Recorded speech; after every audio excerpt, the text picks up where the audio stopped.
नमस्ते फ्रेंड, आज के इस सेशन में आपका बहुत बहुत स्वागत है। सो फ्रेंड, जो हम सीरीज देख रहे हैं how to heal breast lump holistically, उसमें लास्ट टाइम हमने देखा कि सेल्फ लव के बारे में।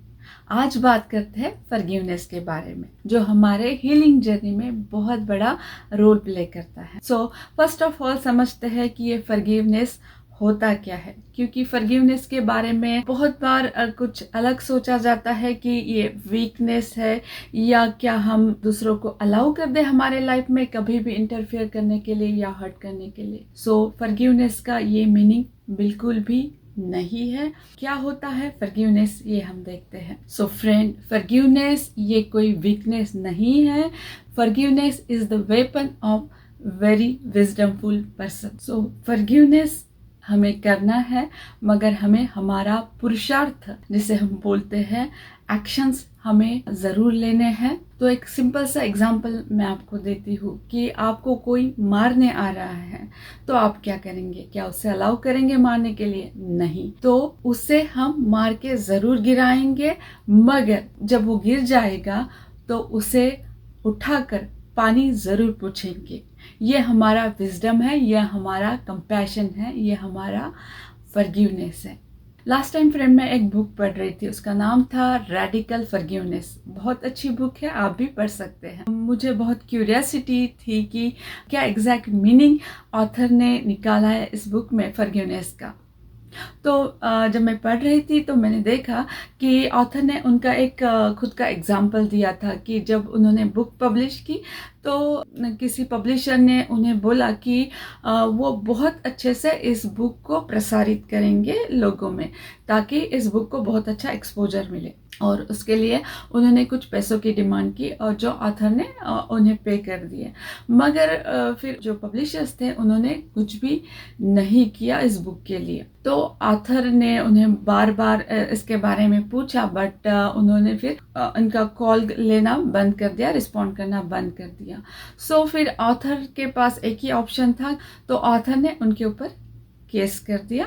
और ये केस कुछ काफ़ी समय तक चला और उसमें फिर ऑथर विन हुए और उन्हें उनके पैसे वापस मिले। मगर ये सारे चीज़ होने के बाद ऑथर ने प्रॉपरली उस पब्लिशर को फॉरगिव किया, क्योंकि वो जो मन में कड़वाहट क्रिएट हुई थी, जो ग्रजेस आ गए थे, उन सारी चीज़ों को ऑथर नहीं रखना चाहते थे। सो उन्होंने उन्हें फॉरगिव किया।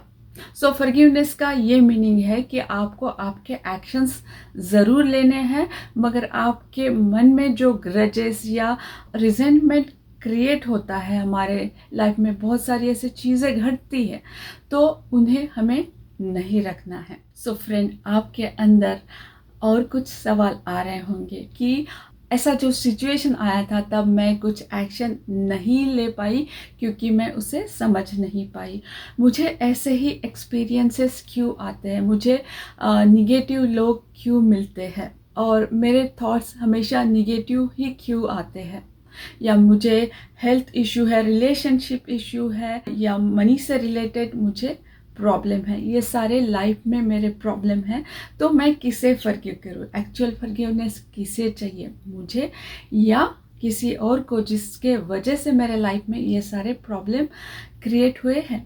फ्रेंड, हम सिर्फ फिजिकल बॉडी नहीं तो बहुत ज़्यादा हम इमोशनल बॉडी है। जिस तरह आइसबर्ग होता है जो 3/4 इनसाइड द सी होता है और 1/4 अबोव द सी होता है, वैसे ही हमारे इमोशंस, हमारे मेमोरीज, ये सारे हमारे फिजिकल बॉडी पे अफेक्ट करते हैं।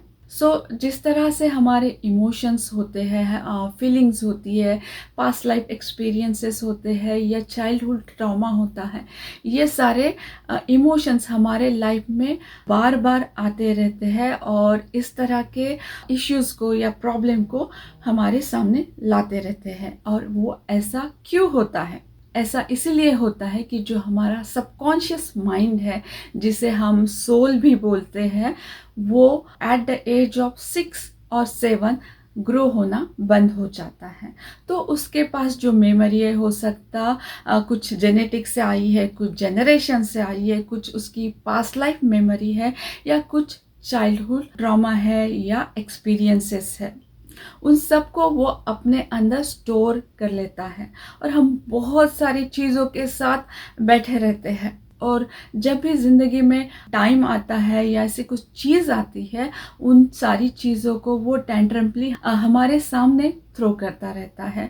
फिर हमें एक जैसे थॉट्स आते हैं, नेगेटिव थॉट्स आते हैं, या फिर नेगेटिव पीपल मिलते हैं, या फिर हमारे जीवन में बहुत बार सिचुएशन क्रिएट होती है, मनी प्रॉब्लम क्रिएट होती है, रिलेशनशिप का प्रॉब्लम क्रिएट होती है, क्योंकि हमारा जो सबकॉन्शियस माइंड है वो एक लूप में फंसा है और वो बार बार हमारे साथ एक जैसे चीज़ों को फेंकता रहता है ताकि हम उसे हील करने में कुछ एक्शन ले।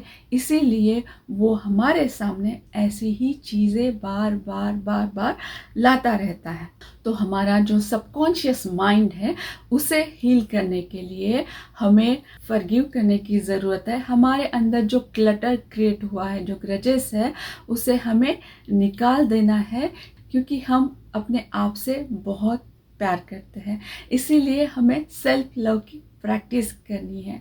और जब हम सेल्फ लव की प्रैक्टिस करते हैं, हम अपने आप से बहुत प्यार करते हैं, तो हम चाहते हैं कि हमारे अंदर कोई भी क्लटर ना रहे। हम लेट गो करने के लिए तैयार होते हैं ताकि हम हमारे सोल को, हमारे सबकॉन्शियस माइंड को हील कर सकें। तो हम हमारे सबकॉन्शियस माइंड को समझाते हैं कि अब हमें इन सारी चीज़ों को नहीं रखना है, हमें इन्हें लेट गो करना है।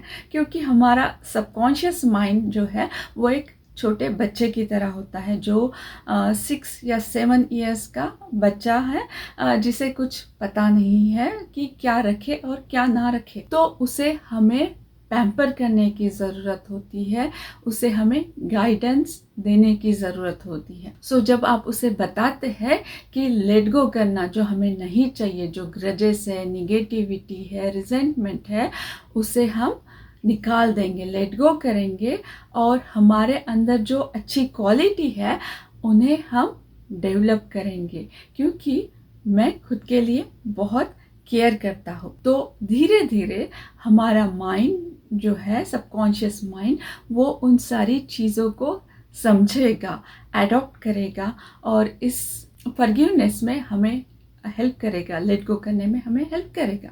तो ये फॉरगिव किस तरह से करें?